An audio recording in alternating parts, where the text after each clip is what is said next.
입양 아동에게 이익이 된다면 조부모도 손자나 손녀를 입양할 수 있다는 대법원의 첫 판단이 나왔습니다.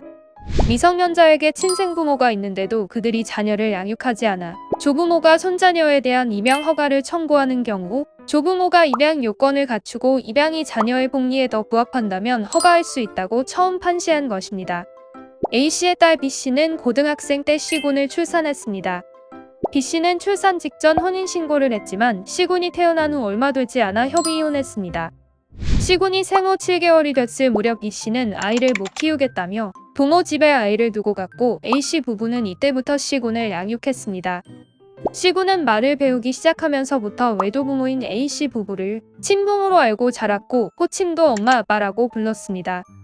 A씨는 C군이 초등학교에 입학해 사실을 알게 되면 충격을 받을 뿐만 아니라 부모 없이 학창시절을 보내면 불이익이 클 것을 우려해 C군에 대한 일반 입양을 법원에 청구했습니다. C군의 친부모인 B씨도 입양에 동의했으나 1, 2심 법원은 A씨 부부의 청구를 받아주지 않았습니다.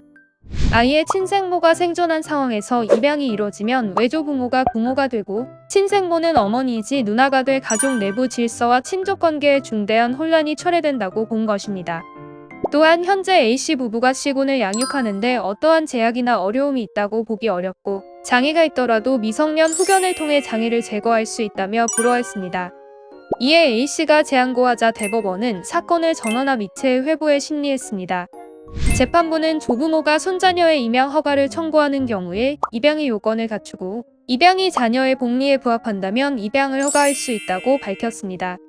이어 민법은 존속을 제외하고는 혈족의 입양을 금지하고 있지 않고 조부모가 손자녀를 입양해 부모-자녀 관계를 맺는 것이 입양의 의미와 본질에 부합하지 않거나 불가능하다고 볼 수 없다고 설명했습니다. 조선시대에도 혈족을 입양하거나 외손자를 입양하는 예가 있었으므로 우리의 전통이나 관습에도 배치되지 않는다고 말했습니다.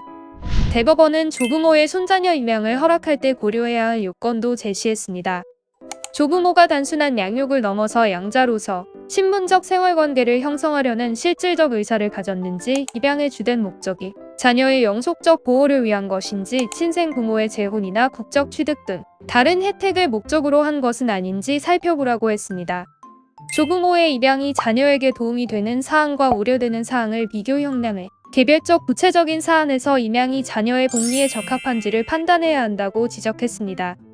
아울러 관련 정보를 친생부모에게 충분히 제공하고 입양 자녀가 13세 미만이라도 적절한 방법으로 의견을 청취해야 한다고 판시했습니다.